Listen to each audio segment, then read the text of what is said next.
दुष्यंत कुमार की एक बड़ी मशहूर पंक्ति है, कौन कहता है कि आसमां में सुराख नहीं होता, एक पत्थर तो तबीयत से उछालो यारो। इसी को फिल्मी अंदाज में कहा गया, झुकती है दुनिया, झुकाने वाला चाहिए।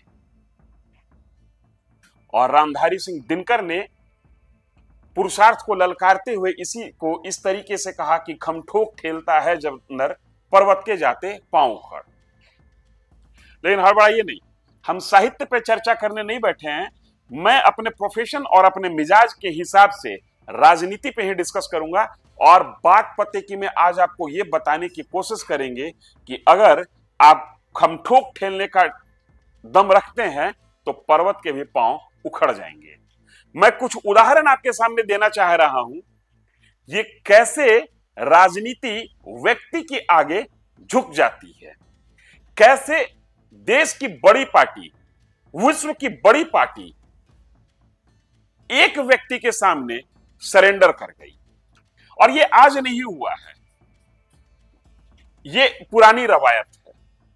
इस देश ने वो भी देखा है जब प्रधानमंत्री पार्टी के मर्जी के बगैर, पार्टी के मर्जी से इतर अपना उम्मीदवार राष्ट्रपति चुनाव के लिए खड़ा करती हैं और उस उम्मीदवार को जिता के दिखा देती हैं।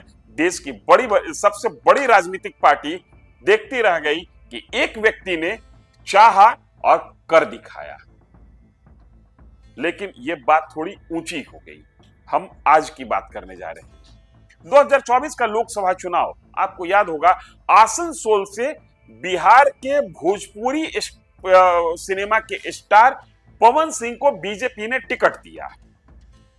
टिकट मिलने के तकरीबन 16 घंटा बाद पवन सिंह को इस बात का एहसास हुआ कि आसनसोल से हमको चुनाव नहीं लड़ना चाहिए, मेरी राजनीतिक कर्म क्षेत्र बिहार ही होनी चाहिए, लिहाजा वो टिकट लौटा देते हैं। कुछ दिन तक असमंजस चलता रहता है, उनको लगता है कि बिहार के किसी कंस्टिट्यूंसी से मुझे टिकट मिल जाएगा लोकसभा चुनाव के लिए, नहीं मिलता है, वो काराकाट से नॉमिनेशन कर देते हैं।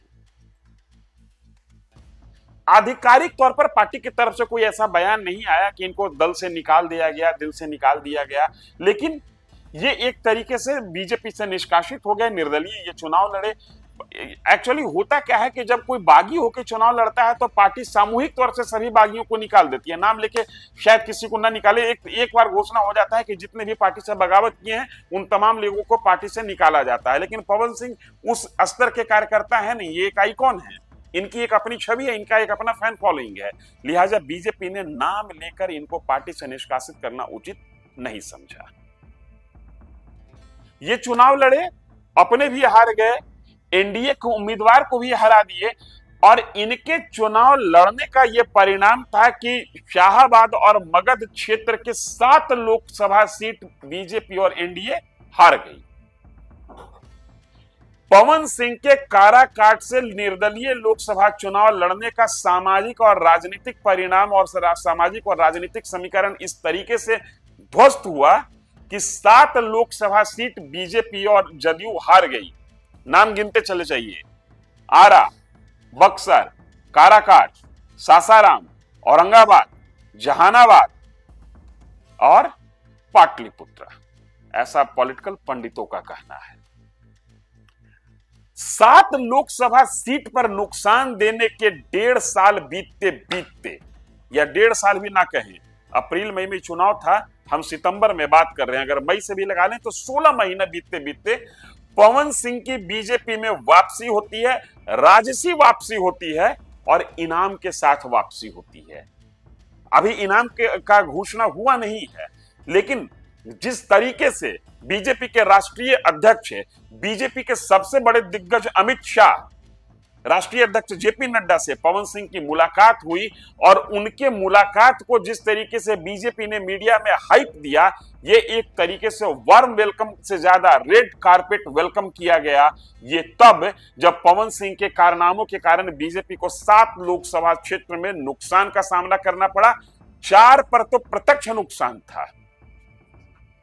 इसीलिए मैंने कहा, झुकती है दुनिया, झुकाने वाला चाहिए। इसके बाद चलिए, बाबूलाल मरांडी झारखंड से बीजेपी को छोड़ गए, दूरी रही, लेकिन जब वापसी हुई तो बीजेपी ने उनको प्रदेश अध्यक्ष भी बनाया, विधानमंडल का नेता भी बना दिया। बाबूलाल मरांडी में दम था, उन्होंने पार्टी को झुकाकर दिखाया और पार्टी को भी यह एहसास हुआ कि इस व्यक्ति के आगे इस क्षेत्र विशेष में पार्टी को सरेंडर करना होगा। उसके बाद थोड़ा सा और पीछे की ओर चलते हैं।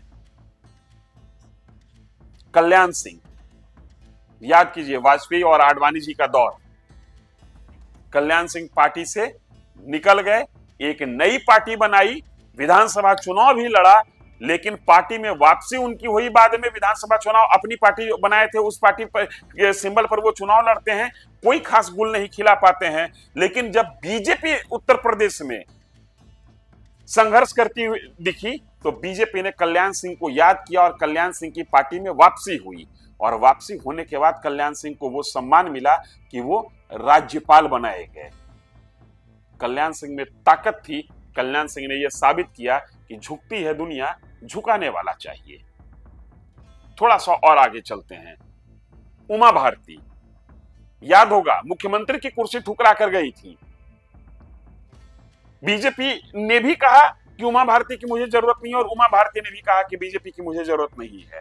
लेकिन उमा भारती की भी पार्टी में वापसी हुई और ससम्मान वापसी हुई। और इतनी कहानी मेरे मुंह से सुनने के बाद ये आपके दिमाग में अब आ रहा होगा कि क्यों ना हम उदाहरण दे दें नीतीश कुमार का, जिनके साथ संबंध टूटने के बाद बीजेपी के चाणक्य, बीजेपी के सर्वे सर्वा, बीजेपी के सुप्रीमो, बीजेपी की पार्टी के कार्यकर्ता से लेकर नेता तक ने मंच से लेकर सड़क तक चीख चीख कर कहा कि नीतीश कुमार के लिए भाजपा के दरवाजे हमेशा हमेशा के लिए बंद हो गए हैं। नीतीश कुमार ने भी कहा कि मिट्टी में मिल जाऊंगा लेकिन भाजपा के साथ नहीं जाऊंगा। लेकिन नीतीश कुमार भी गए और बीजेपी ने भी दरवाजा खोला। बीजेपी के शर्त छोटे हो गए और नीतीश कुमार सशर्त बीजेपी के साथ दोस्ती का हाथ बढ़ाए। शर्त यह था कि मुख्यमंत्री की कुर्सी पर हम थे, हम ही रहेंगे। राज्य सरकार के संचालन में न हम हस्तक्षेप बर्दाश्त करते थे और न हम बर्दाश्त करेंगे। आज भी वही स्थिति है। नीतीश कुमार 43 या 45 विधायकों के साथ सरकार का नेतृत्व कर रहे हैं बिहार राज्य में और अपनी शर्तों पर नेतृत्व कर रहे हैं। लिहाजा कहने का मेरा मतलब यह था कि बात पते की यह है कि झुकती है दुनिया, झुकाने वाला चाहिए। अगर आपके अंदर ताकत है तो देश की बड़ी पार्टी ही नहीं, जिसका दावा है कि मैं विश्व की सबसे बड़ी पार्टी हूं, वो पार्टी भी आपके सामने झुकेगी। और ताजा उदाहरण भोजपुरी सिंगर, गायक, पावर स्टार पवन सिंह का है।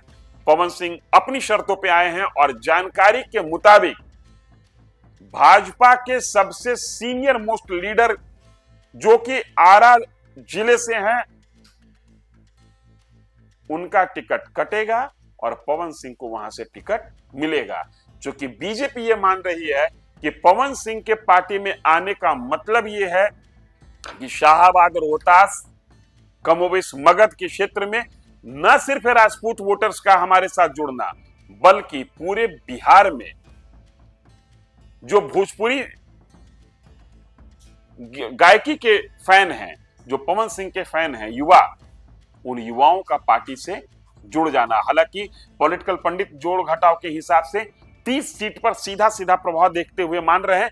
और झुकने और झुकाने के क्रम में मैं एक बात बताना भूल गया कि पवन सिंह के कारण जिस व्यक्ति का सीधा नुकसान हुआ, उपेंद्र कुशवाहा, कल पवन सिंह उनके कदमों में झुके और राजनीति पवन सिंह के कदमों में झुक गई। इस वीडियो में इतना ही। धन्यवाद।